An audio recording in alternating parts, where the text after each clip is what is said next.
Good morning friends, मेरा नाम doctor मोहित खिरवत है। मैं एक कंसल्टेंट नेफ्रोलॉजिस्ट और ट्रांसप्लांट फिजिशियन हूँ और आज मैं आपसे एक बहुत इंपॉर्टेंट टॉपिक के बारे में बात करने वाला हूँ और वो है diet in patients on dialysis. मतलब एक मरीज जो डायलिसिस पे है उसको क्या खाना चाहिए और क्या नहीं खाना चाहिए। हमारी जो एक साइकोलॉजी है और खास करके इंडिया में हम डाइट को एज पार्ट ऑफ ट्रीटमेंट मानते हैं। सो अगर जब तक हम एक डॉक्टर है हमें आपको बताए नहीं कि भैया हमें क्या खाना चाहिए और क्या नहीं खाना चाहिए, तो मेरे ख्याल से वो कंसल्टेशन शायद पूरी होती नहीं है। और मरीज भी यही समझता है कि दवाइयों के अलावा डाइट के बारे में डिस्कशन करना बहुत जरूरी है और मेरे ख्याल से ये बहुत सही बात है, because ultimately diet does play a very important role in our treatment and in our wellbeing.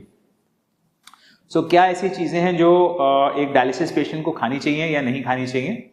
So once a patient is on dialysis, ये इंपॉर्टेंट बात है समझने के लिए कि एक बार एक पेशेंट डायलिसिस पे आ जाता है तो उसकी डाइट ड्रास्टिकली डिफरेंट हो जाती है from a patient who is not on dialysis but has a kidney problem.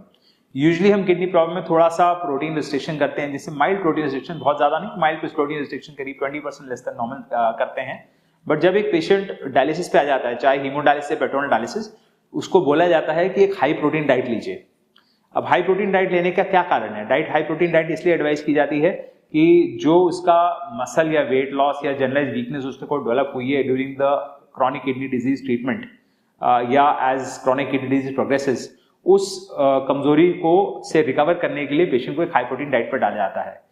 अब जब एक पेशेंट को क्रॉनिक डिजीज स्टेज 5 हो गई है और वो पेशेंट डायलिसिस पे आ गया है, तो हम किडनी रिकवरी के बारे में नहीं सोचते, हम ये सोचते हैं कि मरीज को कैसे जल्दी से जल्दी फिट किया जाए ताकि किडनी नहीं काम करने के बावजूद भी वो एक अच्छी, एक नॉर्मल, एक हेल्दी लाइफ जी पाए। सो पेशेंट को एक हाई प्रोटीन डाइट एडवाइस की जाती है।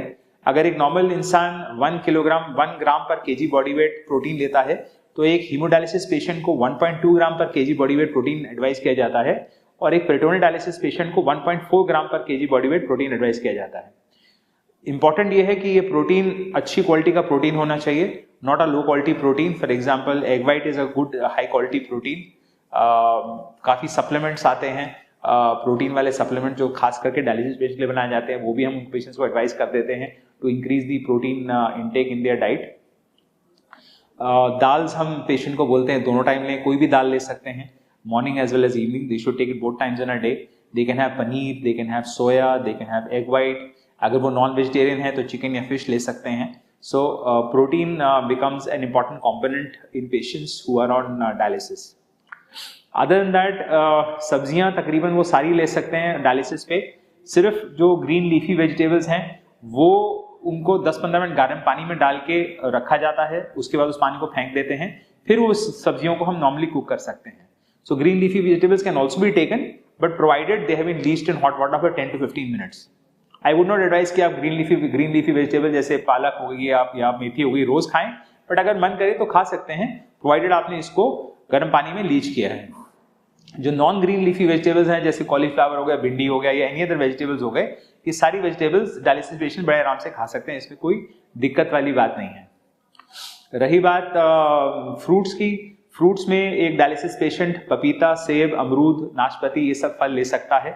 जो फल उन्हें नहीं लेना, that includes the citrus fruits such as संतरा, मौसम्बी, देन मैंगो, बनाना, ये सब फ्रूट्स नहीं लेने। Citrus fruits are avoidable. नींबू पानी नहीं लेना, नारियल पानी नहीं लेना, ड्राई फ्रूट्स नहीं लेना। But definitely like I said, जो फ्रूट्स ले सकता है that is papaya, Apple, guava and pair. What about salt intake? It is very important कि एक डायलिसिस पेशेंट अपना सॉल्ट इंटेक कम रखे, बिकॉज सॉल्ट अगर लेगा तो पानी की रिटेंशन बॉडी में होगी और साथ में ब्लड प्रेशर भी बढ़ेगा। Therefore, the salt intake should be kept to the minimum, usually about 1 to 2 grams of salt in a day, not more than that. How to achieve that? आप कोई भी खाना खाएं, एक तो हाई सॉल्ट वाले जैसे ये प्रोसेस्ड फूड्स होते हैं, जैसे भुजिया होती है या चिप्स होते हैं, इनको आप अवॉइड करिए। जिस चीजों में ऊपर से एक्स्ट्रा सॉल्ट या हाई सॉल्ट स्नैक्स होते हैं, इनको आप बिल्कुल अवॉइड करिए। प्रोसेस्ड फूड्स को अवॉइड करिए। कोई भी आप खाना लें, सब्जी लें, कुछ भी खाएं, इट इज इंपॉर्टेंट कि आप उस पर ऊपर से नमक ना डालें। जो कुकिंग में डाला, खाना में नमक डाला गया है, दैट इज ओके, प्रोवाइडेड वो इंस्ट्रक्शंस दी गई हैं कि खाने में नमक कम किया जाए। ऊपर से आप प्लीज ऐड मत करिए, टेबल सॉल्ट जिसे कहते हैं उसको आप यूज ना करिए। So that is important.